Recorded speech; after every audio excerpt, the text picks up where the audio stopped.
So anyway, up next, I had high hopes for this.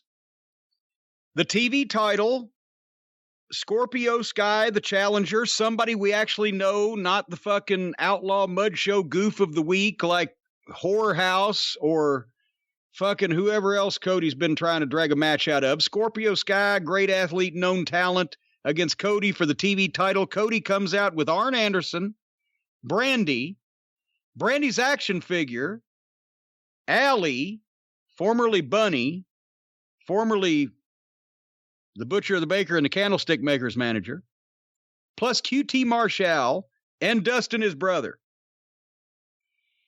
And now even the announcers are making fun of the size of the entourage. And Brandy was holding her action figure in a very strange way, almost like she was giving herself the middle finger up between her legs. I don't know what the fuck she was doing. What? You go back and look at it. She had her hand, she was holding it like she was splayed out on a goddamn fuck. I don't know what the fuck. And Justin Roberts introducing Scorpio Sky sounded like a leaky balloon. Did you catch that one? Can I say something? Please do. I know what it's going to be. This is the point this week where I want to say Justin Roberts is the worst ring announcer in the history of the wrestling business. He is so bad. He's the worst announcer they have. And they have others, including Brandy, who's standing there apparently fingering her figure. Dasha's there. Dasha's great. Justin Roberts is worse than the announcers on Raw. He's worse than the ring announcer on NXT. He's just so bad. And each time I say this, more and more people write and go, you know what? I've been paying attention. He really is atrocious. Wait a minute. Scorpio! How about, did you hear they announced Cody as the Prince of Wrestling? Yes. And I think that actually was something Justin Roberts added in because it looked like it got a pop from Cody. Like, what the fuck? Yeah, it probably got a pop from Kevin Lawler, who's looking for a fight. Right? Well, he's the Prince. Oh, God. So Mike Chioda was referee. That was nice to see old Chioda back. He's gained a little weight, but he was on the thin side when he was younger. I was mixed on this because, okay, there's no babyface or heel here either, but at least both guys can work. And I was hyped up for this more than most because both guys can work. I will say this again, until they get their whole thing figured out that they can't just have these indiscriminate matches between babyfaces and heels for no reason. Babyface versus babyface, heel versus heel, whatever the fuck, for no reason, with, or very specious reason, and constantly, they're not going to be able to fucking get anybody over. There has to be clearly delineated babyfaces and heels in 90 to 95% of what the fuck you're doing, so the other part would stand out. See, I think Cody's the clear heel. Well, but with Arn Anderson, a legend, and his brother, and Allie, nobody gives a flying fuck about, and people hate Brandy. He's got an entourage of 40. He's got an entourage as big as the Dark Order. Well, yeah, but there's mixed messaging. Who wants to be mad at Arn Anderson? And besides, if he's going to be the heel, then switch heel and be a heel.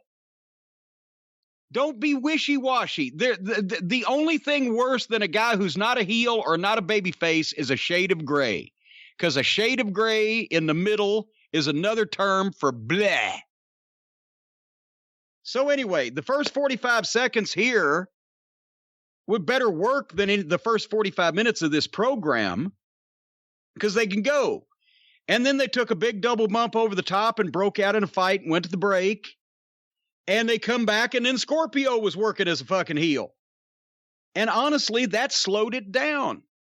Because Scorpio Sky should not be working as a heel, getting heat on a fucking babyface selling.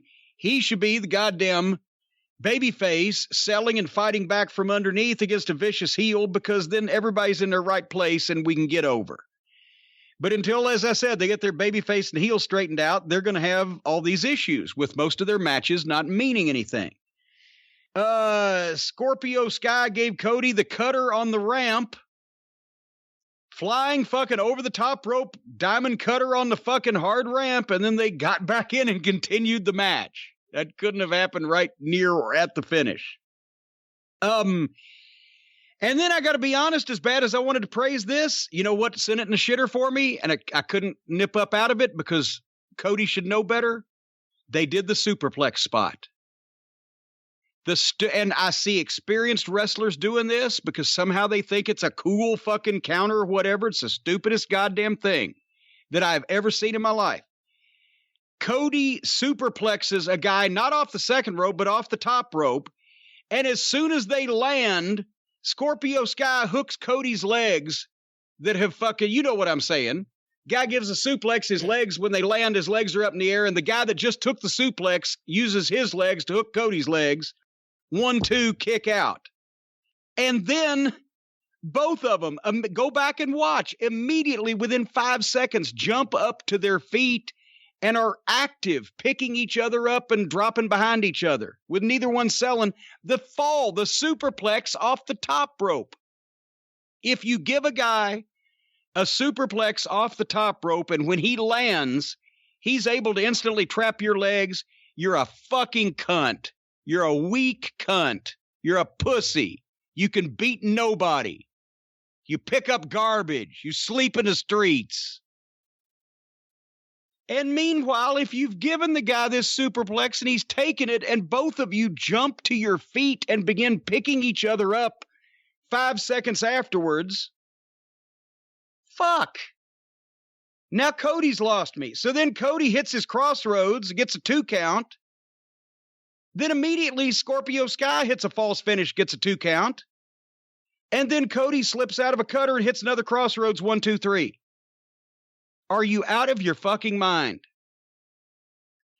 Yes, it gets a guy over if you hit him with your finish that usually works and he kicks out. That doesn't mean he has to be able to immediately do a move to you right after that. And then when he does his move and you kick out, then you are suddenly able to fucking foil him and hit your finish again. What the fuck?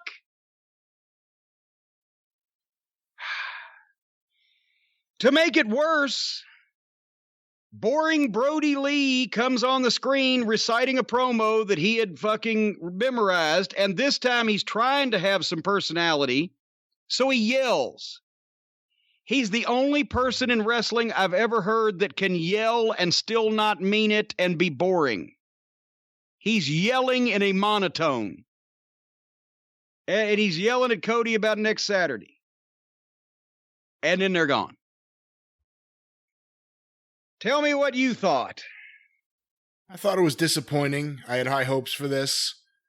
Despite my criticisms of Cody, he typically ends up having the match on the show that I enjoy the most, or at least has in the past. Yeah. I guess one of the problems is Scorpio Sky, who's immensely talented, had a shorter match with Cody than Warhorse. Then Whorehouse. He beat Scorpio Sky quicker than he beat old Whorehouse.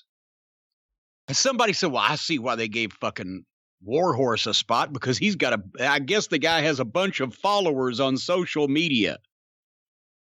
Well, good. Let's go give the fucking bag boy at Kroger that has a lot of followers on social media in his spare time the fucking next TV title match.